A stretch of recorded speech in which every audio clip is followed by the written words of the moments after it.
Welcome to episode 82 of Accessible Finance. I'm Eric Johns. And I'm Rachael Johns. Let's dive in.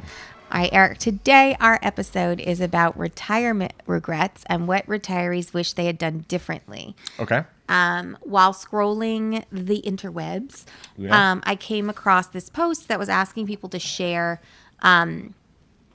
what their regrets were. Okay. So we're going to talk about it. We're going to talk about things that you can do now to avoid that and things that we recommend to our clients. Absolutely. Let's go. All right. So our very first one. Oh, and the names are anonymized to protect the people out there in the world. Okay. Okay. So the very first one we're going to start with is Linda. Linda said that she wished she'd started saving for retirement in her 20s instead of waiting until her 40s, her late 40s. Right. She said, quote, I always thought I'd have more time, but life got busy, kids, a mortgage, unexpected expenses, and suddenly retirement was right around the corner and I felt behind. Right. All right. So what are some takeaways here? Compound growth is a real thing. And, you know, if you're using the rule of 72, right, 7.2%, your money will double every 10 years. Does that make sense? If you have a 7.2% annual return, your money will double every 10 years. So that's two doublings that she would have missed out on if she could have started saving at 20. Yeah. So the idea is, it's harder later. You just have to put away more later because you're late to the game. You have to catch up with those that have been compounding since they entered the workforce. So we would typically say, we would always say to contribute or defer your salary up to the employer match. Mm-hmm. So you should capture all of the match. That's free dollars. Also, side note, can I talk about FICA taxes?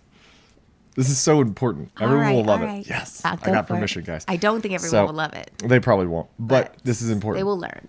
Yes. So I did not realize we were talking on a couple episodes ago about the employer contributions, and that's when the employer just gives you a flat amount, and the employer matching, where they match part of your deferral. I was unsure whether or not the employer paid their portion of FICA taxes on the contributions and on the matching. It turns out they don't. I didn't know that, but I learned something. It's interesting. So anyway, the point is, this is good. I feel like always take the match. You don't even, and then the government gets less money for Social Security and Medicare. Yeah. Or Medicare. No, I really want to make one of those. Do you remember? Was it the Reading Rainbow? And then they had the the more you know with the star. Yeah. Okay, we're gonna do that. No, I'm gonna.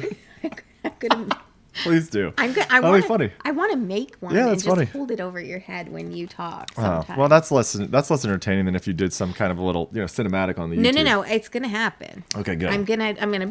This is important. But I have to not have copyright laws violated. So I'll be creative. Yeah. But that's coming. Well, you've already seen it, so that happened. But yes, I couldn't not want that. Right. I think that is huge, and there's always going to be a reason to save later, right? Like there's always going to be an expense. It's easy to kick that can down the line. Right. There's always going to be I have to buy a house, or I need to buy a new car, or oh no, I need a new roof or a hot water heater. There's always a reason not to save. And I saw it a lot, working as a teacher. You get paid nothing. Teachers are living paycheck to paycheck, and so you'd have these young teachers coming out that just couldn't afford it or couldn't, contribute to the 401k or to the matching, and then you get used to not doing it, and then next thing you know, 20 years have gone by, and you have nothing in a retirement account. Right. It's also really dangerous sometimes, when they come and they do the benefits and stuff like that, and they talk about how great their retirement plan is. Some of the mistakes we also see are that people think that contributing up to the matching and then setting it there is going to be enough for retirement. Right. No, you got to do the math. Right.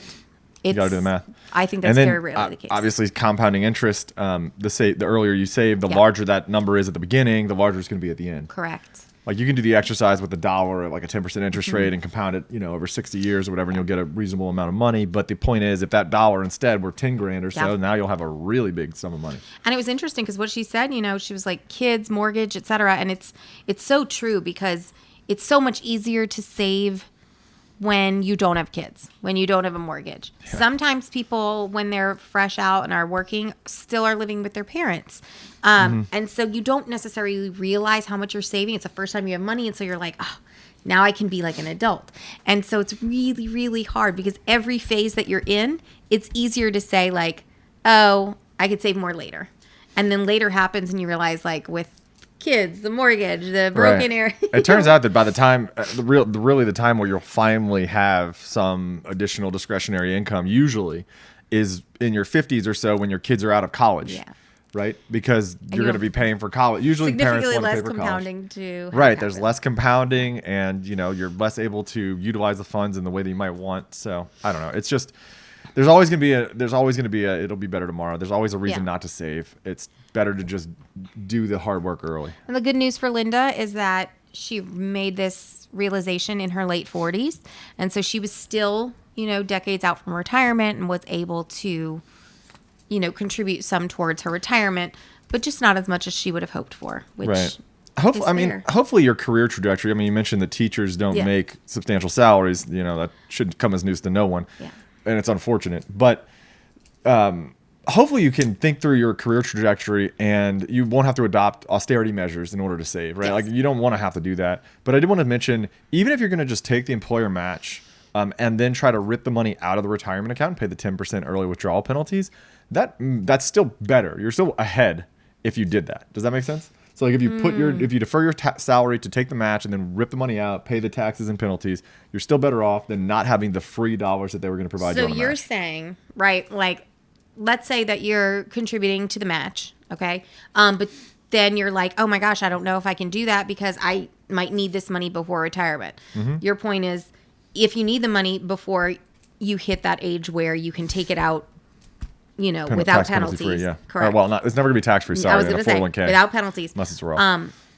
Even if you end up finding out, you've contributed when you're 20, you're now 28, you're buying a house. Yep. You decide that you want to withdraw all of that money and you're paying that penalty. You're still ending up with more money than you had if you had just kept it. You use buying a house too. There are actual exceptions, and buying a house, I believe, is one for a Roth. I'm not sure if it's one for a 401k, but there are exceptions that will actually I know they'll exempt you from the penalties. Against it. You'll still have to pay the taxes because it's again deferred. You didn't pay the taxes when you put the money in 401ks and tax deferred accounts. So you will pay ordinary income taxes when you're pulling the money out, but you won't incur the penalties if there are these special qualified distributions. Oh, it looks like hardship, disability, death, military, birth or adoption of a child up to a certain amount, financial emergencies, disaster. The first home purchase, I believe, is a Roth IRA, but I could be wrong. Okay, but that's interesting. So. Sorry, it just triggered my memory when you said that. No, that's good. That's good. I like that. All right. Number 2 is Bill.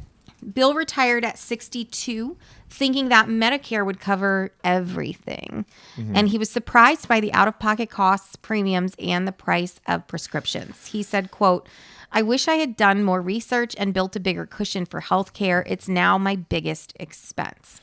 To be clear, Bill did not get supplemental insurance. What do you mean? Like a plan? Like a Part G? Mm-hmm. Fair. Yeah. There are ways to quantify this, right? So this does not have to be the case. Yes. This is not as we can't, like, no one could have known kind of a thing as if, like, you're 20 years old and just forgot to save. This is just didn't Google it, honestly. And that's what he said. He said he wished he had done his research. I should be nicer to Bill. Poor Bill. Yeah. No, Bill did say he wished he'd done research. I think that Bill was going off of just what he'd heard from friends. And if you watch some of those Medicare Advantage it sounds like they commercials, will they'll fix everything. It's all free. Correct. It's free, and they'll throw in gym memberships and everything else. And if you're meeting with any of those salespeople too, right? Like when you go in and you're meeting with an insurance salesman, like they'll also sell you they will sell you that it will fix all of your problems and it's made of gold and all the things. And so, my recommendation to Bill would also be to, like, you're talking research, and I'm going to let you get to that. But again, we say this about every important decision in somebody's life. Bring a trusted second person always. Yeah. Okay. So you're saying that Bill could have done research and quantified. Right. So it's around $175 Medicare premium. And then there That's for baseline Medicare. So Medicare Part A is going to be free.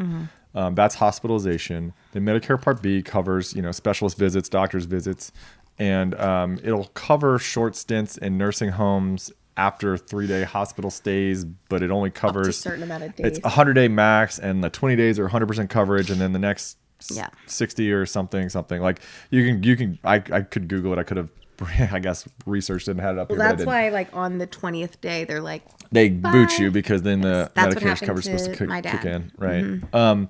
So the idea, though, is you can get Medicare Part G, and you'll pay like a flat premium per month, and then you will have coverage for everything that Medicare is not going to cover immediately. You still won't have coverage for long-term care costs or the things that Medicare is you're just not eligible for. If the condition's not expected to recover, then they're going to consider it long-term care, and they're not going to want to cover it past their 100-day period, and they pay declining values by the day. But point here is that you can quantify what it's going to cost. So it's about $175 for the baseline Medicare premiums, and then they have IRMA surcharges, which are like Medicare premium surcharges that are usually taken out of your Social Security. And that's for Part B, and based on your modified adjusted gross income for the IRMA calculation. So they'll just, instead of the 175 applying to all Americans, the 175 applies to all Americans that earn under a certain amount. And then as you go up in the tiers, they're cliff tiers, which means if your modified adjusted gross income goes over the tier by like $1, then you're paying the entire step up in premium cost, which is usually no going back. Yeah, they're usually in increments of about $75, $100. So it'll go from like $175 to say $250 or so as the second tier, and then it might go to $350 and then $400, something like that. So the idea is that it climbs up, and there's a cap, but that's the Medicare baseline for Part B, and then there's supplemental coverage. You can get Medicare supplemental coverage, which are it's called Medigap, where there's a flat plan, and those are standardized. And there's also Medicare Advantage, which is not standardized at all and varies tremendously. There's a huge amount of variance there. So you want to talk to a local broker that you trust. And if you don't trust one, bring a person. Yeah. Well, you probably want a trusted. You probably want someone you trust to come with you to those meetings anyway. I would advocate, and I think I've said this here before too. Yeah, if you're going to meet with a financial planner, I would have somebody you trust there as well. Yes. Particularly if you lawyer. I mean, any of the professionals that you're going to be dealing with in your life. I do too. I think it's just generally speaking good advice, best practice. Yeah, it's a good thing to do. For sure. But sorry, I got off track. But anyway, there's a Medicare Part D as well. That's prescription drug coverage. So you're going to want to quantify all of this stuff. You can quantify your IRMA. You can go and get quotes for Part G. And then you can quantify your healthcare.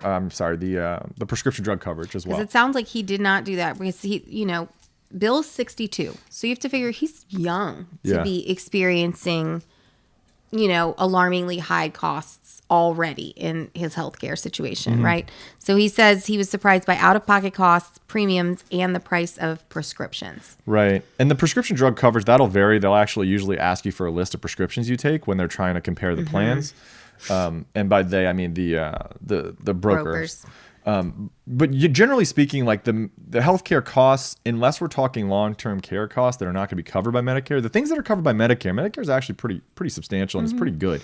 So like the most you might pay, right? Even if you're paying, well, you could pay like $500 a month in baseline Medicare if your IRMA is just through the roof, right? So you could just pay the top amount there, the maximum amount there. But typically speaking, if we're talking like the Part G plus prescription drug, it should be ballpark $250, $300 a month. So not backbreaking, right? It's not free, but it's not backbreaking. If you've thought about it beforehand. Yes, and again, the cost perception depends upon what your spending looked like, prior to Medicare. Like if you're somebody who had to pay for your own health insurance, that's going to be vastly different than somebody who didn't have to pay for health insurance ever, right? Yeah. So it's definitely going to be a comparative situation because when you start getting there, the costs, are relatively equitable. Yeah. So I did want to say no affiliation whatsoever, no kickbacks. This guy, Mike, has no idea that I would say this. But we met with somebody called Mike Dunbar, who works with clients in Louisiana and the New Orleans metro area. And I think he was very fair in his presentation of Medigap coverage and Medicare Advantage. So just shout out to Mike Dunbar. if you need Always to give him a really call. nice to find somebody who's at He's least local. willing to be very, Yeah, and seems like a good transparent guy. about things. And again, if you meet with a broker, it doesn't mean you have to go forward with that broker. Correct. Right. Okay. Regret number 3. We have Maria, who shared that she moved all of her investments into bonds and cash right after retiring because she was worried about market volatility. And she said, quote, I missed out on years of growth and now I'm really worried about outliving my money. I wish this were more uncommon. I do. And I get it. And I actually probably push back a little bit. Well, I don't push back a little bit. I push back against the idea that there's, that the sliding scale should be as pronounced as it oftentimes is, even with target date funds. On that. Yeah. Right. And the idea is that, why might I do that? First, let me talk about what I'm actually referring to. So the idea is that conventional wisdom says, the older you get, you'll hear things like maybe 120 minus your age is the amount of money you should have in equities. Or some might say if you're risk averse, maybe it's 100 minus your age. Yeah. Right. So the idea is there's these, rules of thumb or There's ballpark tons estimates of how your allocation, your split, your securities allocation between equities or stocks and bonds or fixed income should change over time, and that you should just reduce your equity holdings and increase your fixed income as you get older, as you get closer to retirement, to the point where they might, some might say when you retire, you might have 70% fixed income and 30% equities. Yeah. Well, a lot of that depends on your risk profile. It depends on your goals.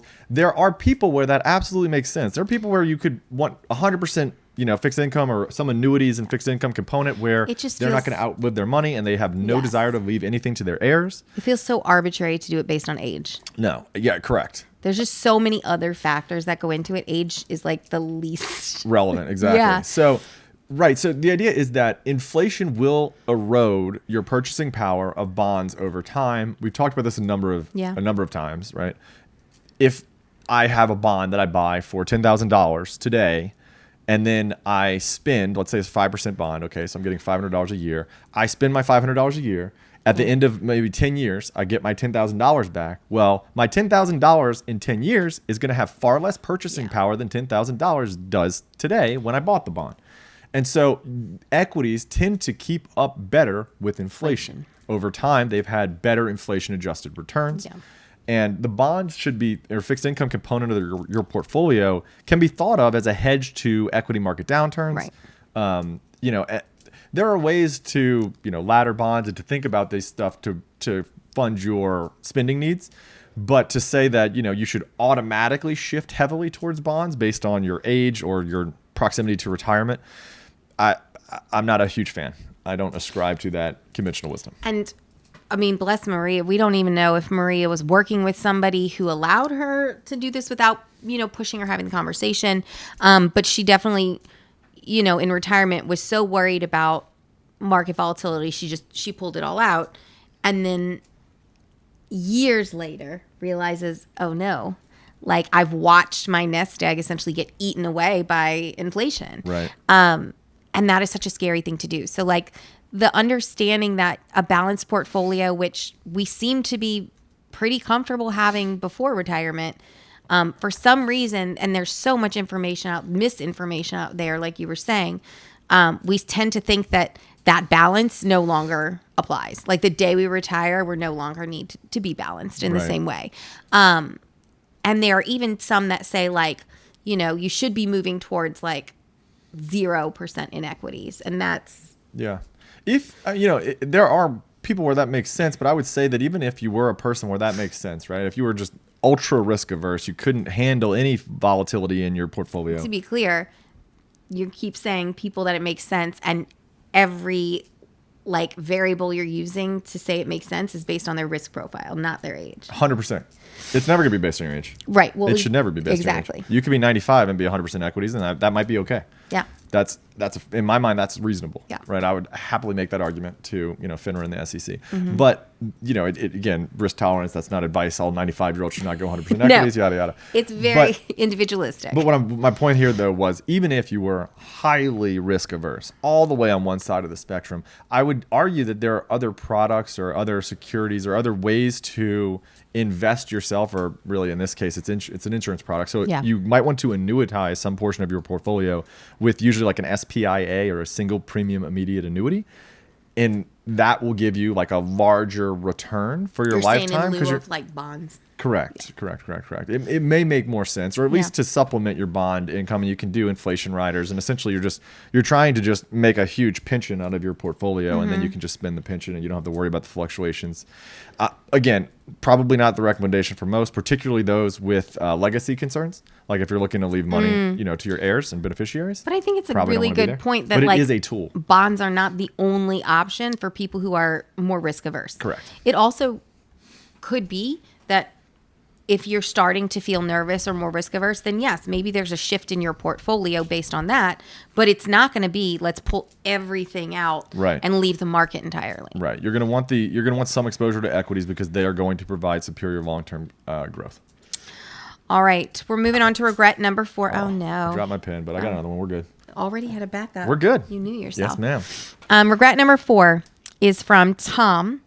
Tom tried to manage everything himself, from taxes to investments, and said, quote, "I made some costly mistakes that a professional could have helped me avoid. I wish I'd gotten professional advice sooner." Yeah. We've seen that too. Yes. Unfortunately, you cannot reverse Roth conversions. And while they are a viable tool that I champion regularly, an amazing tool. Yeah, absolutely outstanding when used correctly. Yeah. They can be dangerous when used incorrectly. You can try to bite off more than is necessary. And what will happen is you'll spike your tax bracket where you wind up doing a huge Roth conversion in 1 year, right? And so you're paying taxes all the way into the 37% bracket. But then in subsequent years, you might be in the 0, 10, or 12% brackets where you're not even able to use the standard deduction here. Do you know what I'm going to say? Yes, you're going to talk about the Mario. I am. You analogy. hit the top and the bottom in that one. Exactly. I mean, that's exactly it. I think that, there's such an intricate bond and inextricably linked relationship between taxes, investments, withdrawals. And if you don't know how all of those pieces play together, you're messing with the right hand without looking at the left. And then you're left with whatever the consequences are. And that can be so scary. The professionals that do this are dedicated to doing this and spend their time doing CEs and making sure that they're up to date on the latest and greatest stuff. It is what they spend all of their time doing. If you are not in that field, you are spending your time mastering whatever your craft is. So it's okay to not have the same level of expertise as the people who are doing it full time. You shouldn't. Right. That's not to say that there aren't people out there who are doing it themselves and being very successful. But no, you can learn about a lot of the stuff. 1,000%. The issue is that our goal is to help you do that. Absolutely. We want to provide education. That's our goal here. We want everybody to know what's going on. But there are some very unforgiving situations that are worth reaching out to a professional, even if it's for a one-time plan, to figure out, like, I want to do a Roth conversion this year. What should I do? Correct. Yeah, just ask them to quantify it. Yeah. Ask them to make sure your thinking's correct. Yeah. Say, I'm willing to pay partner. for a couple hours of your time. Correct. We can sit at a table together. Yes. And you can charge me for the time, and then you tell me if I'm right or wrong here. Yes. And most people will be willing to do that for you. Yeah. Right? Or at least very many will. Exactly. So, and to be clear, we don't know for sure that is what Tom did, but that is definitely one of the biggest blow yourself up mistakes that we see. It's not great. I mean, you could do the same thing could be true for just taking a ton of money out of a 401k, not realizing that you can roll a 401k into an IRA, right? So you just pull the money out instead. If you recategorize or classify like the funds before you, I mean, there are so many ways that you can make a mistake by withdrawing at the wrong time, recategorizing funds incorrectly. It stresses me out thinking about it. It really does. I love it. It's great. I know you do. Okay. So, yes, Tom regrets not getting professional advice sooner. And to be clear, that advice, again, does not have to come with like, oh, I don't know. I mean, I think, my dad in particular comes to mind here. He was a very knowledgeable individual, prided himself in knowing how to do all the things. And so it becomes really difficult to reach out to a professional if it's something that you've done this whole time. So reaching out to a professional doesn't have to be an acknowledgement of like, oh, I can no longer do this at all. It doesn't have to be I'm going to work with you now, and I'm going to work like we work with the majority of our clients in long-term relationships. But We there are enjoy others that doing don't. that. Right. Correct. But there are people who will offer to work hourly. There are people, we do one-time plans. There are people who do one-time plans, but there are a variety of ways to work with a professional that doesn't involve handing over all of the reins. And Correct. to be clear, some of the clients that we work with really enjoy this stuff and want to talk about it. And so it's not I'm handing over the reins, do everything. I don't want to touch it. It's very much I enjoy having a thought partner. I want to talk through this with you. So there's a variety of ways to work Correct. with people. So you don't have to not reach out to a professional because you think that they only handhold and do all the things and say, okay, sit yourself in a corner. It doesn't have to be like that. Right. All right. So regret number 5, our last regret, was not talking about money with family. So Susan says that her biggest regret was not having open conversations about money with her spouse and her children. She said, quote, "We avoided tough topics like wills, long-term care, inheritance, and when issues came up, it became very stressful for everyone." I mean, that's unfortunately I think that's more the rule than the exception there. Yeah. Nobody wants to talk about it. We get it. It's morbid. Nobody wants to think about their own demise. It's not fun. Especially not fun, if you're going over on a barbecue on the weekend at your kid's house. Yeah, for sure. To a barbecue on the weekend at your kid's house. You're not going to want to sit down and talk through wills and, how we're going to divvy up assets or anything like that. But surprising them on the back end is also not great. No. Also not great. And there are, particularly for those with, valuable estates, there are a number of planning tools. I mean, estate tax exemption is relatively large these days, and it's slated to potentially be codified depending on whether or not current legislation passes. But point is, well, so it's interesting. Both of our dads have passed away, right? Yep. Did yours ever talk to you about wills, long-term care, inheritance? Nothing. No. Yeah. No. Granted, and your dad passed away very unexpectedly, and so it becomes something where, you don't really know what the plan is. You and your brother you handled it amazingly well, but it was very much y'all kind of had to figure it out. Sure. Right? Yeah. My dad was very much more of a talker about the things. He, I knew there was a will. I didn't know what it said. I did not know. Tread carefully. Long-term care, concerns or anything like that. And inheritance, we didn't talk about that either.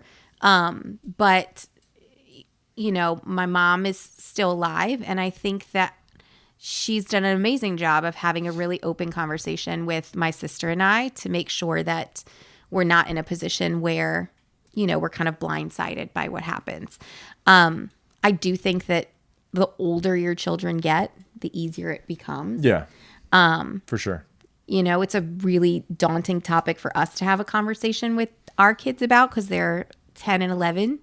But, you never know when something's going to happen. And so going through what I am right now definitely makes you think and plan out kind of how you're going to have those conversations. And it's so hard, but we have to normalize having those conversations and make it less taboo. And it's nothing anyone wants to have. It's something you can even say look, I know this is not a fun topic to talk about, but I really just want to make sure that you're well informed. We actually did an episode, I think, where we discussed how to have those tough conversations with family members. But Susan is absolutely right that if an issue comes up and you haven't had those conversations, or you don't even know that there is a will, you don't know to look for a will. Like, those are problems. That's problematic. Right. But yeah, I thought it was really interesting because our parents definitely handled it differently. It is what it is. But having those conversations are crucial. And I think normalizing having those conversations are important. Yep. It doesn't have to be morbid. It can be more practical. I think you're going to be a lot better about doing that with our kids than I am. Hopefully. I'm going to be a mess. Every time Eric tries to, I'm doing a really terrible job at practicing what I'm preaching right now. And I'm really telling myself this because every time Eric tries to talk about that kind of stuff, I get really emotional and it's really difficult for me. So yeah, any thoughts on that? Have the conversations. They're hard, but they matter. And it's better to know what's going to happen beforehand. Any recommendations on how to have the conversations? You're better in that arena, but lead with empathy. And I think that's probably it, right? And I think that, speaking as a child whose parents did have those conversations, as off-putting and alarming as it is to have those conversations and to think about like your parents not being there one day, there is a certain level of comfort that your children will get from knowing that there is a plan. Yes. That there's something they aren't having to worry about. My mom likes to tell a story that when I was like 6, I told my parents, I know you guys are older. So like, I know that y'all have someone to take care of, like, or I know I'll be here to take care of my Becky, my younger sister, but like, who's going to take care of me? So at age 6, I was already like angstily thinking about like them being gone. So whether you're having the conversation about what happens when you're gone or not, the reality is that your kids are thinking about what happens if mom and dad aren't there. So being able to give them that kind of answer and that kind of comfort, while not a pleasant conversation, will give them some peace of mind that you may not be aware of. Agreed. Yeah. All right. So those were our 5 regrets that were shared that I chose there were a lot of regrets that were shared, but some of them are ones that I don't think the average person is making. Fair enough. So, main takeaways from today, Eric? Save early. Yeah. Everything's easier. Yep. The more money you have. That's how capitalism works. Love it. It's true. It's so true. I mean, and, discuss it with family members. Discuss your wishes with family members beforehand. I think that's important. Agreed. It's specific to the individual regrets, but having a plan, having some idea of what's going to happen as you age, researching is always information. going to be better. Yeah. I mean, exactly. And then at the end of the day, if you're still not sure and you just really want advice, there are professionals out there who are happy to provide it. Yep. That's our wheelhouse. That's our jam. Perfect. All right. Well, again, if you have any regrets you'd like to share with us or any positive stories of a regret that you were able to turn around, please don't hesitate to email us at podcast@equilibriumfp.com. All righty. Thanks, guys. Till next time.